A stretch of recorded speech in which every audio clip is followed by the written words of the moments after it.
This is kind of a science project. This is a tried chassis, a tried engine, a great mechanic, an old race car driver. Can they get up to speed with drifting in a really short amount of time?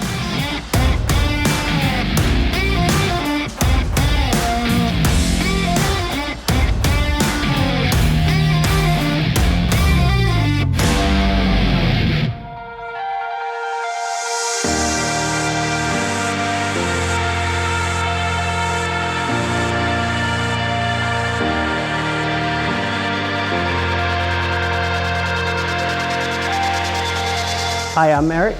I own VTS Solutions. This is just my hobby, and daytime job is connecting cables to oil platforms down to the seabed. My name is Herman.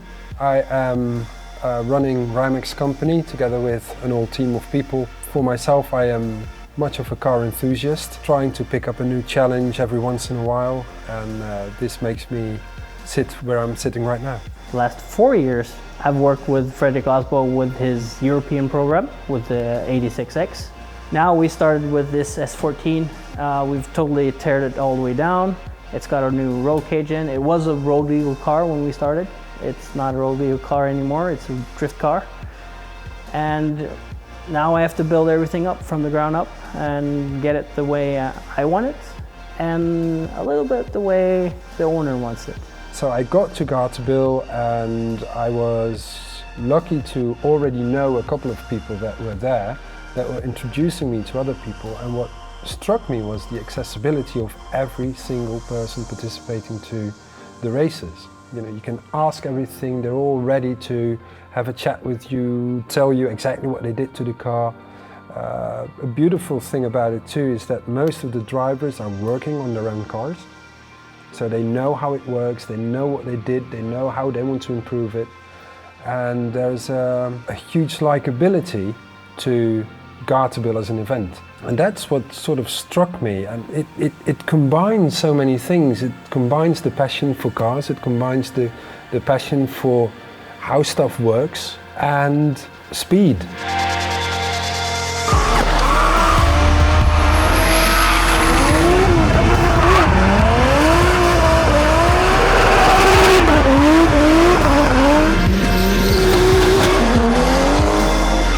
Looking at them, knowing how many hours they spend on building the car and then trashing it on the circuit, like it has to be broken afterwards. It's lovely. And I'm very fortunate that we ran into Fredrik Osbo, and he's become our brand ambassador.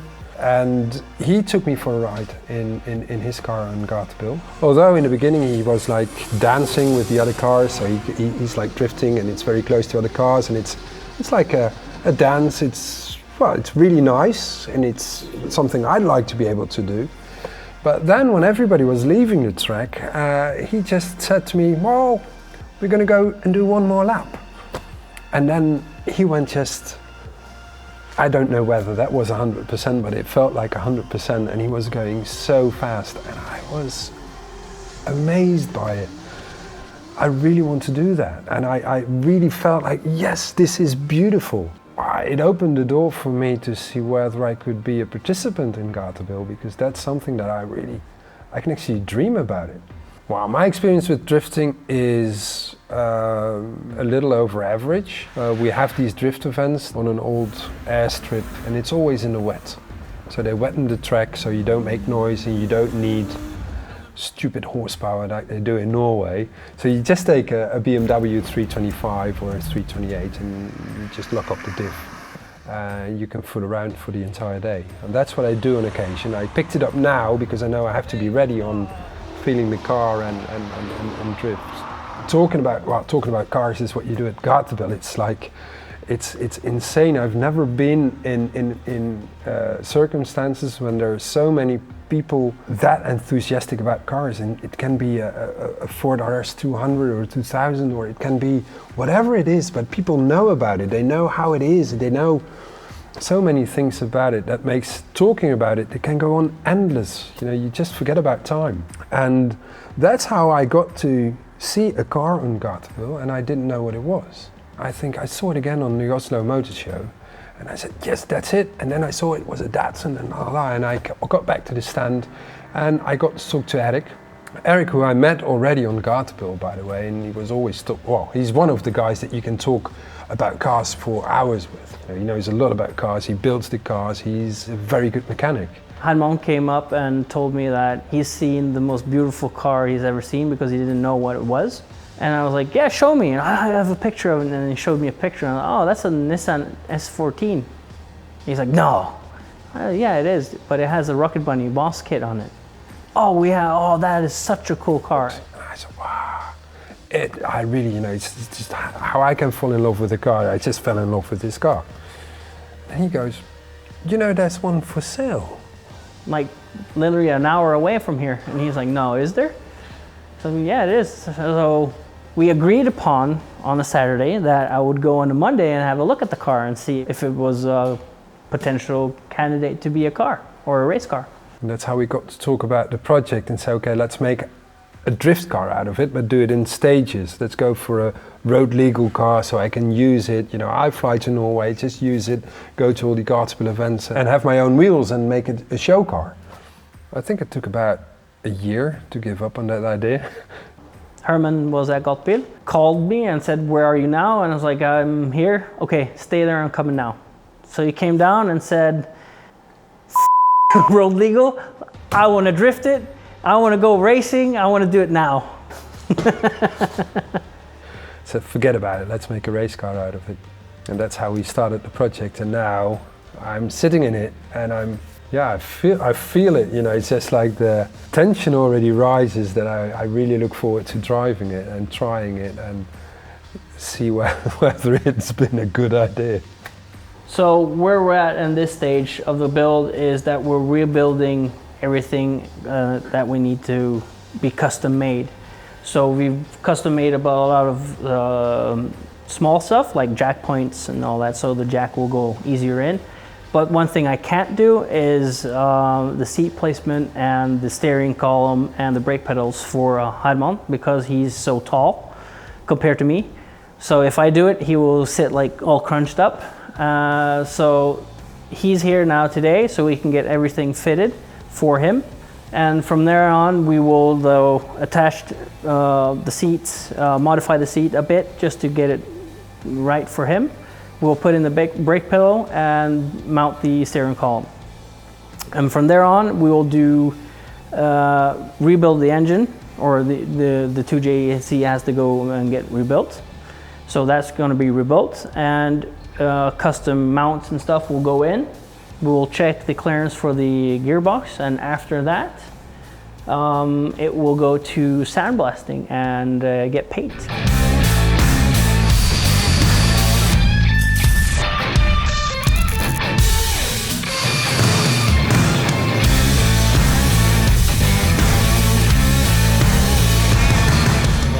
Steering wheel.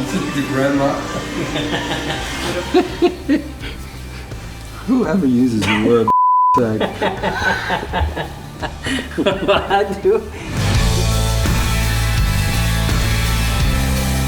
So I'll make a pivot point here that goes back up into this, straight up there, so we can still pivot this. So you can still bring them back. But I can still bring them back this way. Wow. I can't leave you 5 minutes with that. It was 5 seconds. You and Freddy. I did something right. I cut the hole and then I drove back home. And I laid on the sofa and went, and I cut that hole. I just angled the whole thing. But now... You knew this was going to go. I knew. Yeah. Brake. And the handbrake is going to be here. And I have a special handbrake coming for you as well. You're going to love it. Yeah. Fully carbon. With a gun? Fully carbon fiber. Oh my god. The whole thing, except the pump. But is it sturdy enough? Shoot me, if it breaks, I'll get a new one. Okay. It's a warranty on it. Ooh.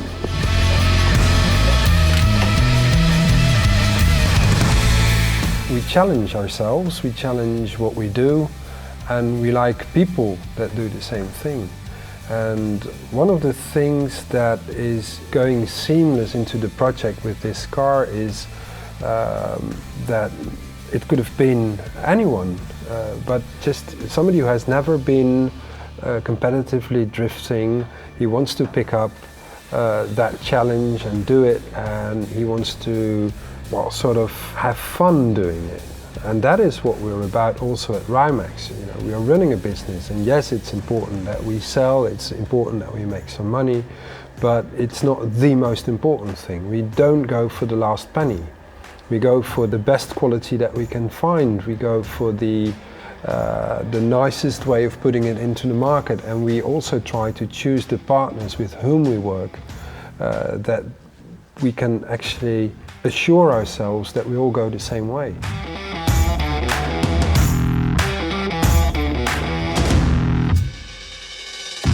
I'm just excited to push your door in at some point. I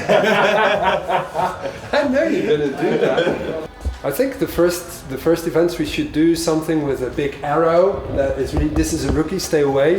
Like, please keep your distance. on the back of it, and then a flag. The Japanese sign, the learning driver sign, yeah.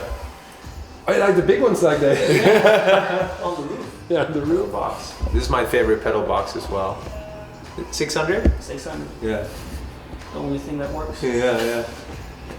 But the most important thing is to have really long second, third gears, so that you don't run out of wheel speed in those gears. Because a lot of guys run second that is way too short. Because these motors are quite powerful, and they have really nice power bands, so you can run really heavy gears. So I mean, what's the most powerful race car you've driven? The most powerful race car I've driven, I think it's a Corvette GT4 with 550 horsepower. Which is powerful, but this will be next level in terms of power. This will have less grip. We're not going to have that much power initially. We're just going to go for what? That's something he wants. Okay. Well, maybe it's going to be a bit more afterwards. The problem with those motors is that it's hard to keep the power down. It's actually hard to keep the power down with the turbos. And what kind of turbo? 9180. Yeah. You're not going to keep the power down. Here. So the problem, there are two problems with starting off with too much power. One is you go through more parts and more fuel and more tires and everything. Second thing is you kind of skip the basics. You get spoiled, right? So the best way to practice is to practice with really low power, to where you're really fighting the car. You're trying to extract every single millimeter of performance out of the car, right? So it's always good for developing your skills to start off with less power. But if you just want to go out there and do as best as you can, then it's better just having all the power to begin with. So what I do is I practice in low power cars, and I compete in the best of the best that I can have, right? And when it's low power, what is it? Is it 200 horsepower, 300, 500? What is it? It really depends on the conditions. So a lot of the ice stuff we do is under 200 horsepower. That's like 170 to the ground. And it's still quite a bit of grip with those tires. If it's on dry asphalt, I still do that in that car. But even like a 200, 300, 400 horsepower car is also low power in these days.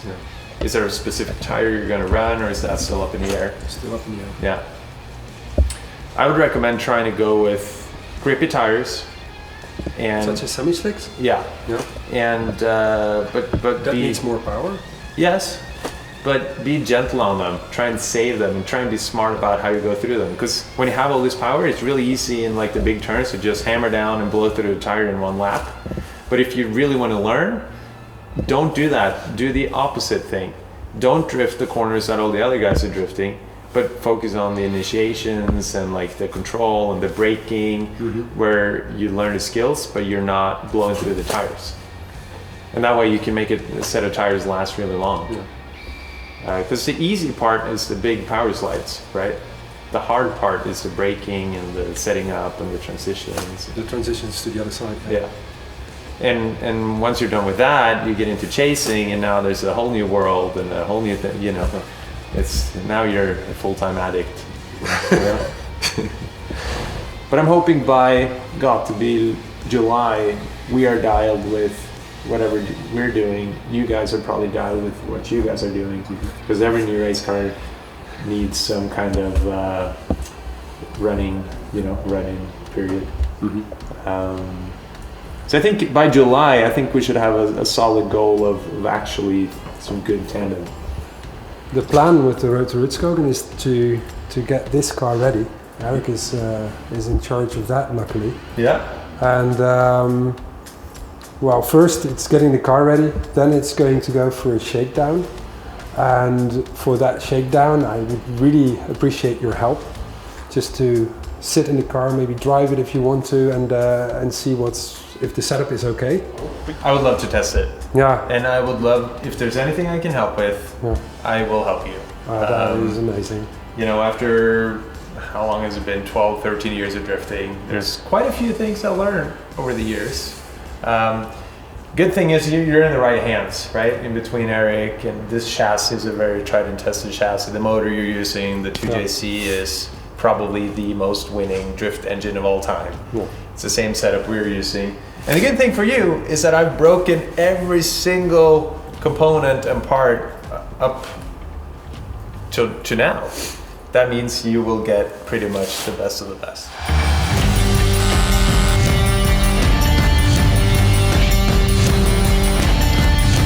It will be a little bit of a challenge for him, but I think he will have fun on the journey, because he will fail.